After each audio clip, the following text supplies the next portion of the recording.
Bonjour à tous et bienvenue dans cette vidéo d'introduction du parallélogramme.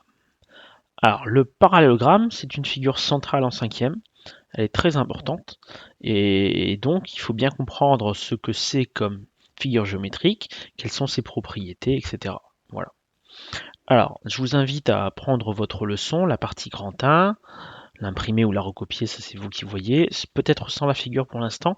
Cette vidéo va vous expliquer comment construire la figure. Alors déjà le parallélogramme, quand vous regardez l'orthographe du mot, vous retrouvez le début du mot parallèle. Donc la notion de parallèle sera vraiment très liée à la notion de parallélogramme. On vous donne la définition d'un parallélogramme. On vous dit qu'un parallélogramme, c'est un quadrilatère dont les côtés opposés sont parallèles.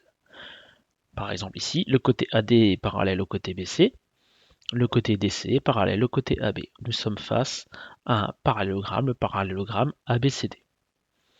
Alors, afin de vous aider à mieux comprendre ce que c'est qu'un parallélogramme et à le construire à la règle et à l'équerre, donc là par exemple si vous n'avez pas fait cette figure-là, je vous invite à prendre votre matériel de géométrie, votre crayon de bois, votre gomme, pour essayer de la faire suivant la procédure que je vais vous indiquer. Alors je vais aller vous chercher le bon fichier. Le voilà. Alors, cette partie de la vidéo va vous expliquer comment, à partir de 3 points, et à partir du nom du parallélogramme, on peut, grâce à la règle et à l'équerre, aller faire des parallèles pour trouver la position du dernier point. Donc on vous dit, les points A, B et C étant placés, tu dois construire avec la règle et l'équerre le point D pour que le quadrilatère ABCD soit un parallélogramme. Donc, il faut savoir que quand vous avez le nom d'un quadrilatère, quand les lettres sont côte à côte, ce sont des côtés. Donc là, par exemple, AB est un côté, BD est un côté, DC est un côté, et on pourrait imaginer que le point A vient se mettre ici, CA serait un côté. Par contre, quand elles sont séparées, décalées une sur deux, par exemple AD, c'est une diagonale, et ici BC, c'est une diagonale. Donc en voyant ABCD, je peux tracer déjà le côté AB, ici, et le côté AC. Voilà.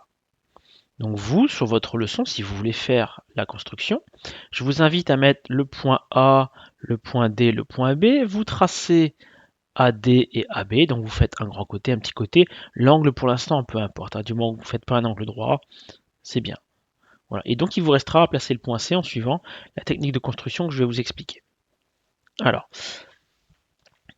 donc, vous voyez que ici on commence par tracer. Alors là, l'ordinateur, c'est pas moi qui l'ai fait, mais ça trace toute la droite AB. Vous tracez uniquement le côté de départ AB, c'est suffisant. Ensuite, vous pouvez aussi par exemple déjà tracer le côté AC. Ensuite, comme c'est un parallélogramme, le côté en face, le côté DC doit être parallèle. Donc on doit faire une parallèle passant par C. On va donc se munir de la règle et de l'équerre. Vous allez aller positionner en premier l'équerre. Vous mettez l'un des côtés de l'angle droit de l'équerre le long du côté AB. Alors vous voyez, vous faites bien dépasser l'équerre de chaque côté du segment AB. Ensuite, vous allez mettre la règle le long du second côté de l'angle droit de l'équerre qui va vous servir de guide. Vous ne bougez, vous appuyez bien sur la règle. Ensuite, vous allez faire coulisser l'équerre jusqu'à croiser le point C. Arrivez là, avec votre crayon de bois, vous faites votre parallèle. Voilà. On a bien fait la direction parallèle à AB passant par C. Ensuite, on va faire pareil, on va tracer le second côté AC. Et grâce à la règle et l'équerre, on va refaire une parallèle au côté AC passant par B. Donc on prend l'un des côtés de l'angle droit de l'équerre, que l'on met à cheval sur le côté AC. On met la règle le long du second côté de l'angle droit de l'équerre. On appuie bien sur la règle. On fait coulisser l'équerre jusqu'à croiser le point B. Et au crayon de bois, on trace la parallèle. À l'intersection des deux parallèles, vous avez la position du quatrième point, qui est le point D. Voilà, et on retrouve notre parallélogramme ABDC. Donc vous, ici, sur votre leçon, vous mettez la croix du point A, la croix du point D, la croix du point B, vous tracez AD et AB. Il vous manque le point C. Donc il va falloir prendre la règle et l'équerre, faire une parallèle à AD passant par B. Vous avez un grand trait ici. Puis faire une parallèle à AB passant par D. Vous allez avoir une droite ici. Et à l'intersection des deux droites, le point que vous cherchez, le point C. Voilà. Une dernière partie de ma vidéo pour vous réexpliquer comment on fait pour nommer correctement un quadrilatère, parce qu'il faut faire attention à l'ordre des points. Voilà. Donc attention à l'ordre des points pour nommer un quadrilatère. On choisit un des sommets au hasard et ensuite on va parcourir les 4 lettres du sommet du quadrilatère en suivant soit le sens des aiguilles d'une montre, soit le sens contraire. Donc là, si je pars du point T et que je suis le sens des aiguilles d'une montre en tournant autour du quadrilatère, je vais faire T, M, Z, V. Si à partir du point T, j'étais allé dans le sens contraire des aiguilles d'une montre, j'aurais fait T, V, Z, M. Alors voilà ce que ça vous donne. T, V, Z, M. L'autre solution, alors on ne vous l'explique pas comme ça.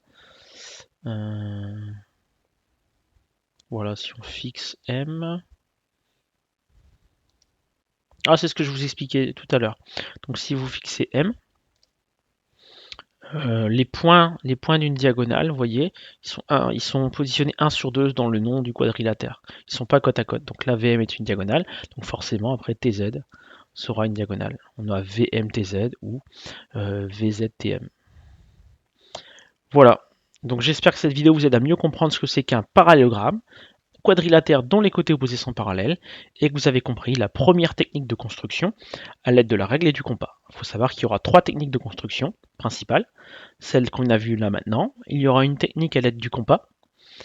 J'ai dit la règle et le compas, mais je crois que c'est la règle et l'équerre. Hein. Voilà, donc première technique de construction à l'aide de la règle et l'équerre. Deuxième technique de construction, ce sera à l'aide de la règle et du compas. Et la dernière technique de construction, pardon, ce sera à l'aide du quadrillage. Donc rendez-vous dans une prochaine vidéo pour vous expliquer les autres notions sur le parallélogramme. À bientôt!